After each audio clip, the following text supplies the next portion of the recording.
तर थोडासा असा विरोधाभास पाहायला मिळतो किंवा असं वाटतं, की एका ठिकाणी वाली आणि सुग्रीव आहेत, की हं. ज्यांच्यामध्ये वितुष्ट आहे वादविवाद काही. होतो हो.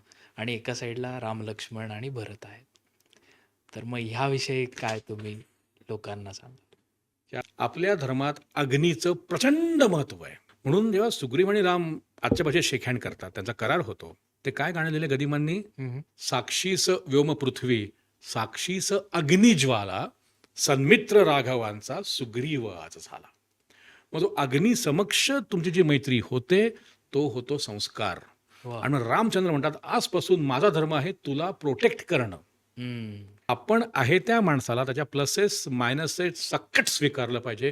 दिस इज व्हॉट इज राम आणि सुग्रीव मैत्री. हां. आणि त्यांनी प्रॉमिस काय केलंय सुग्रीवाला? तुला राज्यावर बसवीन. विषय संपतो. हं. नियम त्या त्या काळातले ते ते नियम आहेत. हं. नियम बदलायचे असले वरपासून बदलायला लागतात तुला.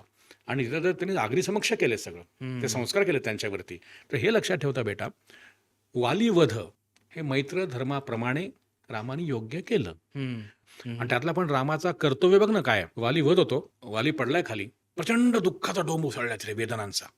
कारण वाली पण राजा मोठा आहे रे. शेवटचं कडवं बघ गदिमांचं गीत रामायणातलं, की रामबाणाने वाली घायाळहून पडतोय तर मरण मुकलंय. अंत्य घडी तुझं ठरव मोक्षदा. हं. अख्खा राम सांगतोय बरं का. अंत्य घडी, शेवटची घडी, शेवटचा क्षण ठरव मोक्षदा. मोक्षच पाहिजे ना. अंत्य घडी तुझं ठरव मोक्षदा, सांभाळीन मी तुझ्या अंगदा. हं. मला कोणी म्हणलं की रावल्या तू बिंदास जा, वाटेल ते कर, तुझ्या पोराची काळजी घेईन. मला काय पाहिजे रे आयुष्यात? हं?